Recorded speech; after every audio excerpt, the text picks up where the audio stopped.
ప్రతి అక్క చెల్లెమ్మకు తోడుగా వాళ్ళ అన్న ఉన్నాడు, వాళ్ళ తమ్ముడు ఉన్నాడు.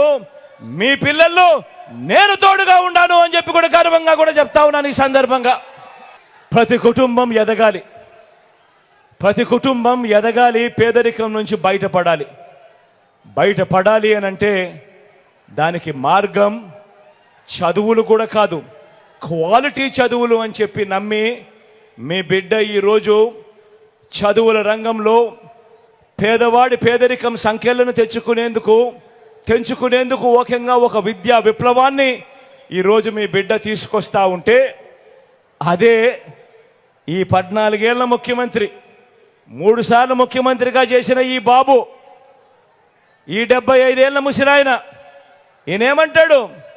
ఇంగ్లీష్ మీడియమే గవర్నమెంట్ బడులలో పేద పిల్లలకు వద్దు అని ఏకంగా ఉద్యమాలు చేయించిన వ్యక్తి ఈ దేశంలో ఎవడైనా ఉన్నాడు అని అంటే ఎవడు?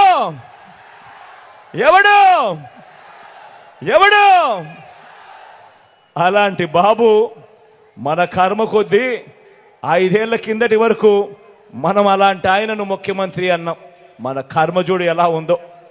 వైద్యాన్ని కూడా ఇంటి గడపకు తీసుకువస్తున్న ప్రభుత్వం మీ బిడ్డది.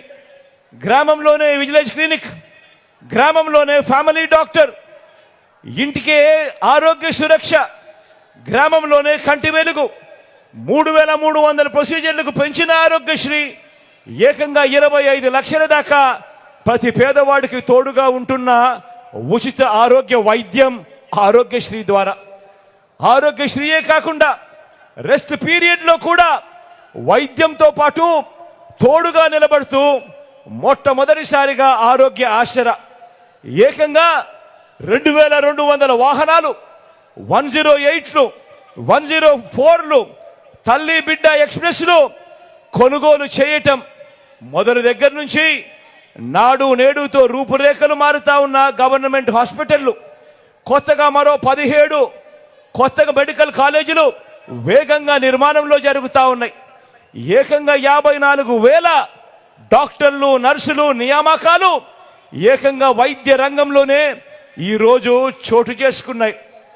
ఇలాంటి ఆరోగ్యకరమైన ఆలోచనలు ఏ రోజైనా కూడా నేను చంద్రబాబును అడుగుతా ఉన్నాను, నీ కుళ్ళు మెదడుకు ఏనాడైనా వచ్చాయా చంద్రబాబు అని అడుగుతా ఉన్నాను.